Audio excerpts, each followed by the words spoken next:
बात ईरान जंग के साइड इफेक्ट्स की, जिसने ब्रांड दुबई को सबसे ज्यादा डैमेज पहुंचा दिया। असर दिख रहे हैं। जो दुबई कुछ महीने पहले तक लोगों का ड्रीम डेस्टिनेशन हुआ करता था, वहां टूरिस्ट का जाना क्यों बंद हो गया?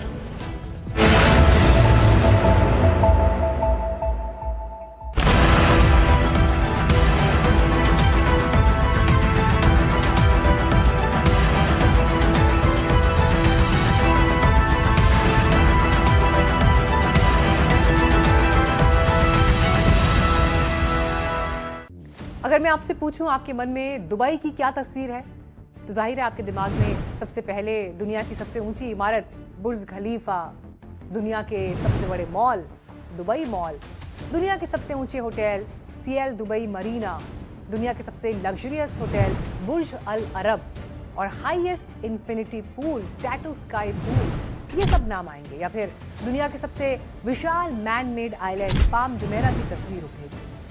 अरब के शेखों ने दुबई को बहुत भव्य और आलीशान शहर बनाया, लेकिन ईरान जंग ने सब कुछ बदल कर रख दिया। ऐसे में अगर इन दिनों कोई आपसे कहे कि दुबई आइए और हमें इनाम दिलाइए, तो शायद आपको लगे कि ये किसी ट्रैवल कंपनी का ऑफर है क्या।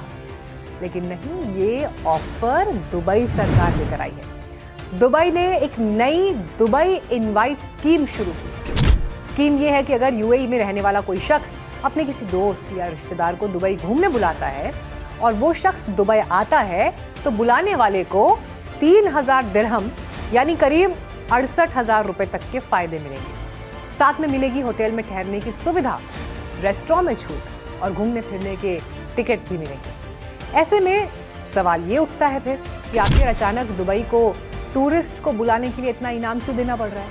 क्या दुबई में अब टूरिस्ट नहीं आ रहे हैं? दुबई में जो विदेशी पर्यटक आते हैं, उनमें सबसे बड़ी हिस्सेदारी तो भारतीयों की है। पिछले साल करीब 1 करोड़ 20 लाख भारतीय दुबई पहुंचे थे। दुबई की ग्लोबल पहचान एक सुरक्षित शहर और एक ग्लोबल टूरिस्ट हब की रही है। एक ऐसा शहर जहां दुनिया के किसी भी कोने से लोग बिना डर के छुट्टियां मनाने पहुंच जाते हैं। लेकिन अब क्या हो गया? दरअसल दुबई की सबसे बड़ी ताकत पिछले कुछ महीनों में उसकी सबसे बड़ी कमजोरी बन गई है। ईरान जंग ने दुबई को इसी ग्लोबल इमेज को सबसे बड़ा झटका दिया। ईरान ने अपने पड़ोसी देशों में सबसे ज्यादा हमले यूएई पर किए, जिसका हिस्सा है दुबई। फरवरी से जून 2026 की शुरुआत तक ईरान ने खाड़ी देशों पर कुल 7,028 से ज्यादा हमले किए। इनमें सबसे ज्यादा 2,846 हमले यूएई पर किए और इन हमलों से दुबई भी प्रभावित हुआ।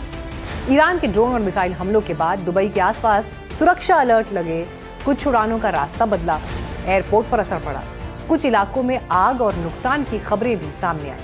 पहली बार दुनिया ने महसूस किया कि दुबई भी पश्चिम एशिया के उसी जियोपॉलिटिकल हकीकत का हिस्सा है जिससे वो अब तक अलग दिखाई देता था। जंग भले ही औपचारिक तौर पर खत्म हो गई हो, लेकिन असली चुनौती सिर्फ सुरक्षा नहीं होती, भरोसे का लौटना होता है।